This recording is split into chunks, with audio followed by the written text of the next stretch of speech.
This is a story time of why I don't eat at other people's house no more. Me and my best friend, we were like 11 or 12 at the time, and we were having a sleepover at her house. We had hung out outside of school many times before. This would just be the first time I went over to her house. My mom drops me off and just lets me walk inside. When I went up to the door, my best friend answered, and she was like, "Hey, can you grab a shoe?" Immediately, I could tell that the house wasn't very clean, but I knew it wasn't her fault. It's not because she asked me to grab a shoe. I could see behind her and could tell that the house was just really messy. It really did look like an episode of Hoarders, but I grabbed a shoe and I helped her look for that fly. So it was me, my bestie, and her grandma looking for this big ass bug. We got a little tired, so we sat down to eat something, and her grandma made us a snack. I was a little scared to eat, not gonna lie, but I didn't want to make my best friend feel bad, so I went ahead and ate my food. Well, I was only able to eat some of it because we had left the basement door open, and we saw the bug fly down there. So we stopped eating, ran down to the basement, and we saw the bug fly behind this box. We moved this box, and I swear 100 families of spiders and their ancestors started spewing out, like for part 2. This is going to be part 2 of why I don't eat at other people's house no more. Like I said, so many spiders started spewing out from behind this box. I genuinely thought that these spiders were going to eat all of us alive. It was not a fun situation. We did not run fast enough. These spiders started crawling all over us. I think I saw a lighter somewhere and considered setting myself on fire. I want you guys to imagine like my whole entire body covered up with spiders. That's what it felt like, but there was only like 5 or 6 on me. The grandma gets a blanket and starts whipping us with it. She's like trying to dust the spiders off.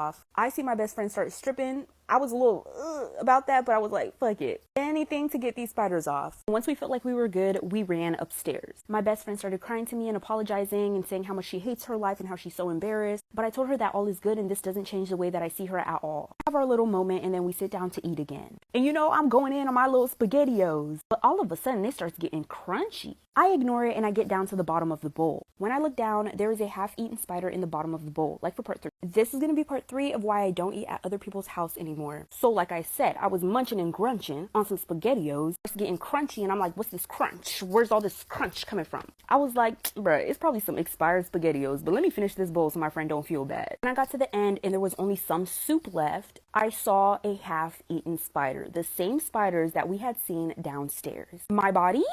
It started vibrating. I was shaking. I seized out. I think I passed out. This was not a good situation. I did have a phobia of spiders. I told my best friend, listen, babes, I love you. You know I love you. But this cannot go on no longer. I'm gonna have to go home. I felt like such a terrible friend, but I did call my mom. And she came to get me and she took me home. I told her what happened and she was upset with my friend's grandma. From then on, we only had sleepovers at my house. And ever since my family found out about her living situation, we would go over there sometimes to help them clean. We would bring food and games. I'm grown now, but me and this girl ended up falling out because of some drama. This is why you should never trust your friend if they tell you that their pet don't bite. Charla Nash would go over to her friend's house, Sandra, every now and then to watch over her 200-pound chimpanzee. Charla knew straight off the bat that she did not like that chimpanzee because it always scared her. There was even a time where the chimpanzee jumped on Charla's back and ripped out a chunk of her hair. Charla started crying, but her friend Sandra thought it was funny. Sandra would not be laughing at anything that chimpanzee did much longer after this day. One day, Charla gets a call from Sandra saying her chimpanzee wouldn't go back in the cage and she needed some help. Charla drove over there to help her friend, and immediately after, Sandra would have to call the police. By the time the police arrived, Charla was laying on the ground with half of her face eaten off, no jaw, her nose hanging from her face by a piece of her skin, and with both of her hands ripped off. This is what Charla looked like before her attack. Her entire face was mutilated after the attack, but since the photos are super graphic, they'll be posted on my Instagram story. Part 2 will include the unsettling phone call Sandra made to the police and how she described her friend getting eaten and ripped apart. This is going to be part 2 of why you should never trust your friend if they tell you that their pet don't bite. Sandra never imagined that after she called her friend over to help her put her 200-pound chimpanzee back in his cage, since he wouldn't go in, she would have to make a phone call to the police and report how her chimpanzee ate her friend alive. This is the audio clip. Please! What's the problem with your friend? I need to know. Let the police up! With a gun! With a gun! Hurry Who up! has a gun? Please, hurry up! He's killing my girlfriend! What is the problem? He's killing my friend! Who's killing your friend? My chimpanzee! Oh, your chimpanzee is killing your friend. He ripped her apart! Hurry up! And she's dead. She's dead. Why are you saying that she's dead? She's dead. He ripped her apart. Charla actually ended up surviving. She was rushed to the hospital where they said she looked like she had gone through a meat grinder. Charla is very lucky to still be with us today. The most recent update about Charla is in her interview with Oprah that I have linked in my Instagram story. Yo, look what came in the mail today. Okay, I know it looks like a white box, but I'm gonna open it so you guys can see what's inside. We got Vanity Cosmetics, bitch. I made the PR list. Anyways, if you guys don't know what Vanity Cosmetics is basically owned by one of my mutuals on TikTok who also does story time. He does makeup story times like I do makeup story times, so if you're interested in me, you might really like her too. So you should check out her page. Her name is 𝙤𝙗𝙧𝙚, tagged in the caption. So let's get into what is in this box. Can I just say, like, the packaging, like, this is top tier. Like, I feel bougie as fuck. This gave us scrunchies. Like, look at the color match. It's perfect and I didn't even ask for it. Look at this. What? It's a cute little sticker. It says, do no harm but take no shit. Purr. This has to be the best lash packaging I've ever seen. Good sis is in the fucking Matrix. Look at this. Sweet. Look how cute this lip gloss is. It's the palette colors for me, baby. We're trying out all these products in a separate. This is gonna be a story time of when my stepbrother killed our dog and fed it to me and my little sister for dinner. Let's get right into it. So my mom had died when I was younger and my dad had remarried. So I had a stepmom and she had a son. This motherfucker, let me tell you, we did not get along. I fought with him all the time, but it's because he was a little bitch. He would always bully me and my little sister and make fun of our weight. He would threaten to beat us up just for fun. Like, you in our house, get it together. I began to scold my dad because he was the one who brought them in this fucking house and he wasn't doing nothing about it. He knew they were tearing our family apart and he did nothing. So, anyways, one night, my parents weren't home and my stepbrother had to watch me and my little sister. Like I said, he was a little bitch, so he was upset because he had plans to hang out with his girlfriend. But that really sounds like a personal problem. Let me stop coming at this man. It's just making me angry thinking about it. So my dad had sent my stepbrother money so he could go get groceries so he could make us dinner. But my stepbrother didn't want to, so he sent me instead. Oh, mind you, I was like 12 at the time. And he sent me alone and my little sisters were sleeping. When I came home and knocked on the door, I noticed that our dog didn't run up to see who was at the door like she usually did. Then I smelled something coming from the kitchen, like for part 2. This is gonna be part 2 of how my stepbrother killed our dog and fed it to me and my little sister for dinner. So like I said, I got home from the grocery store and our dog didn't run up to the door like she usually did. I didn't think much of it and then I smelled something coming from the kitchen. What could he possibly be cooking if there's no groceries? And no, I didn't automatically think, oh, he's cooking our dog. Just hold on. Whatever was cooking on the stove smelled like shit. It made the whole house stink, but like I said, I didn't think too much of it. Now that I think of it, I heard the laundry machine going and my family had a set schedule for laundry. Like, we never did laundry off schedule, so that was kind of weird. My parents are just very organized people, besides the point. So I go upstairs to wake up my little sister and I see my stepbrother pass me and go down to the kitchen. An hour or so goes by and he calls us downstairs and says dinner is ready. All he did was boil some corn, give us canned peas, and some slab of meat. The meat was burnt, by the way, but I guess food is food. So we started eating this atrocious meal, and all I could think about were these tiny little hairs that just kept going in my mouth. I kept pulling pieces out my mouth. Mind you, this hair had no color. It was burnt. Now our dog loved to eat dinner with us, but she was nowhere to be seen. I started looking for her and I realized that she's missing. This is gonna be part 3 of the time my stepbrother killed our dog and fed it to us for dinner. So like I said, I started looking around for the dog. I asked my little sister if she's seen her. She said no. So I asked my stepbrother and he says no too. Somebody fucking lie. Who the fuck is lying? Cause it ain't fucking me. Let me fucking stop. Okay, so we trying to find this dog. I call my dad. He says she probably ran away, but no one let her outside that day. And I know she didn't just go outside. So the days pass and we're still looking for her and we hang up missing posters. I got my friends to help me. My dad's looking, my stepmother, my little sister, and even my stepbrother. As time goes on, my little sister and I began to fall sick. We go to the doctor. They say we have stomach problems. They said it was probably from something that we ate. And I'm thinking to myself, what abnormal thing did I eat? That random slab of meat. Because there was no groceries. Where the fuck did he find that meat from? So I'm putting pieces together. You know, we're falling sick. The meat was hairy. Our dog is missing.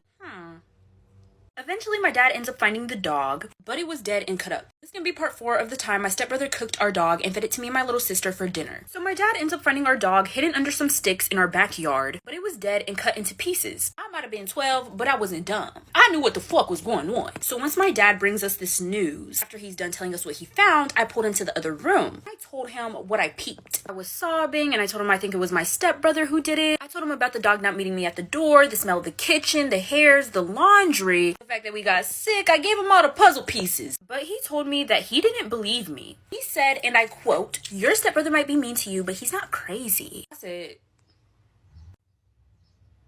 because it's right there. It is right in front of you. Like, the evidence speaks for its fucking self. I ain't gotta say too much. So my dad ends up not doing anything to my stepbrother. He faced literally 0 consequences. I'm 19 now and I don't talk to him anymore. Till this day, I 110% believe that my stepbrother did it. Story time of the sickest I felt in my whole life. You might want to hold your breath for this one. My my boyfriend and I had been dating for like 8 months or so. I had my own place, so I let him move in with me. One day, my best friend decides that she wants to become a hairdresser, and so she started taking clients and doing people's hair. I became one of her clients because she did hair really good, and she didn't charge me as much because I was her bestie. And whenever I needed her to do my hair, she would come over to my place. Well, over time, my best friend and my boyfriend began to become closer. I didn't think anything of it because I trusted my best friend and my boyfriend. Sometimes my best friend and my boyfriend would be alone together because if she was doing my hair that day and I wasn't home, I would make my boyfriend open the door for her. She could just go ahead and walk on in, get her stuff set up, and then once I was there, she could do my hair. Like I said, I trusted them enough, so I wasn't worried about it. Bitch, I should have been worried about it. One night, my boyfriend tells me that he's gonna be working a little late that night. So, I'm like, okay, that's fine. So that night, I was just sitting on my bed scrolling through my socials. Then I opened Snapchat. I'm watching my best friend's story, and she had made a brand new private story. She added me to that story, and there was a picture of my best friend and my boyfriend in bed together. This is gonna be part 2 of the sickest I felt in my whole life. The pain in my chest when I saw the picture of my best friend and my boyfriend in bed together.